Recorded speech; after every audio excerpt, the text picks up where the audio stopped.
تہذیب بھائی.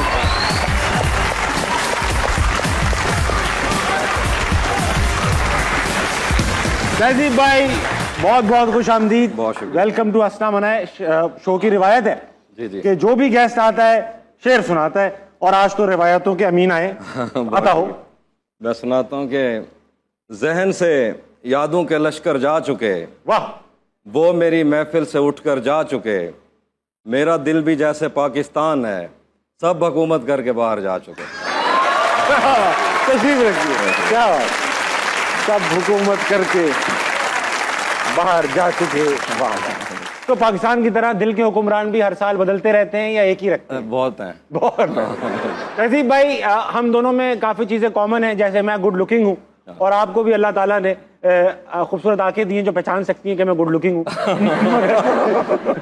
مگر ایک اور چیز جو ہم دونوں میں کامن ہے وہ یہ ہے کہ ہم دونوں انجینئرز ہیں. اچھا ماشاءاللہ. میں نے تو اس لیے یہ آپشن چوز کر لیا کہ میں نے انجینئرنگ چیٹنگ کر کے پڑھی. آپ بھی نالائق ہیں. آپ بھی نالائق ہیں. آپ کے انجینئرنگ کے بعد یہ شاعر کیسے بن گئے؟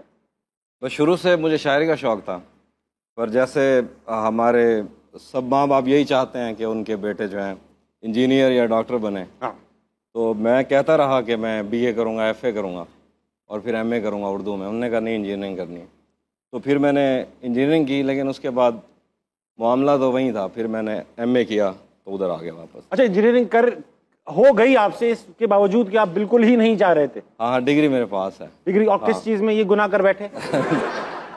Soft where engineer. مجھے آتی نہیں سافٹ ویئر, مجھے لگتا تھا کہ تصویر آتی ہے نا, ہاں وہ فلاپی نہیں ہوتی تھی پرانی, تب وہ ہوتے تھے, تو اس میں کاٹ کے ڈالتے ہیں پھر کمپیوٹر میں آتی ہے. مطلب اتنا مجھے انجینئرنگ آتی تھی, پھر بھی میں کر گیا ہوں. آپ نرم مزاج آدمی, آپ سے ہارڈ ویئر ہوتی بھی نہیں, آپ نے سافٹ ویئر کی. بہت اچھا. 2007 میں ایک مشاعرے میں گئے آپ, وہاں پر سفارش لگا کے, یہ بڑی حیران کن میرے پاس بات آئی کہ فہیم اسکول میں کوئی غالباً مشاعرہ تھا اور آپ نے سفارش کروائی کہ بھائی مجھے ان کر دے.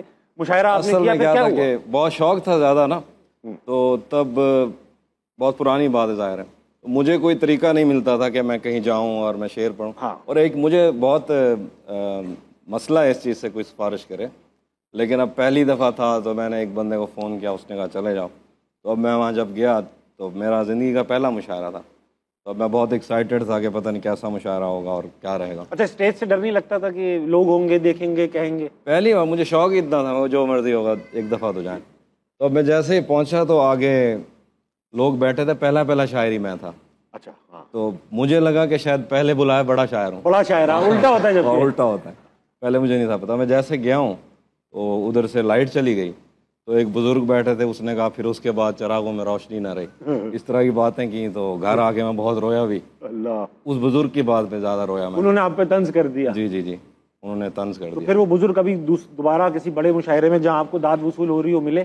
نہیں, وہ شاعر نہیں تھے, آڈینس میں تھے. اچھا, آڈینس میں تھے. لیکن ہاں, اچھا, پرانے زمانے میں ہم اپنے ابا کے ساتھ مشاعروں میں جاتے تھے تو آڈینس بڑی ہوٹنگ ووٹنگ کرتی تھی اور جملے کستی تھی, بڑے اعلیٰ. ابھی بھی ایسا ہوتا ہے یا آپ صرف نعرے بازی اور یہ شور؟ اب جو ہے کام ہوٹنگ ہو بھی جاتی ہے کہیں نہ کہیں, لیکن یہ ہے کہ زیادہ تر پتہ نہیں چلتا داد ہے کہ ہوٹنگ ہے, شور ہی ہو رہا ہوتا ہے. شور ہو رہا ہوتا ہے بس. تو اس سے اگری کرتے ہیں کہ یہ داد کا انداز اچھا ہے یا پچھلا انداز؟ دونوں ہی دیکھے ہوں گے تقریباً آپ. ہاں, میں نے دونوں ہی دیکھے ظاہر ہے, لیکن وہ اچھا تھا, لیکن یہ بھی اچھا ہے. اب میرے نام کے نعرے بج رہے ہیں تو میں تو کیسے ہی کہوں گا کہ برا ہے. یہ بات بھی, یہ بات اس میں یہ ہے کہ لوگ جو مشاعرے کی نظامت کر رہا ہوتا ہے وہ کئی دفعہ بتا بھی دیتا ہے کہ سیٹیاں نہ ماریں, کیا ماریں, تالیاں نہ ماریں. بندہ فارغ بیٹھے, کچھ نہ کچھ اس کو مارنے دے.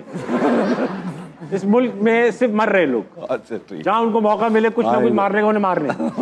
سیٹی کے علاوہ اور مار بھی کہہ سکتے ہیں پاکستانی, تالیاں والیاں.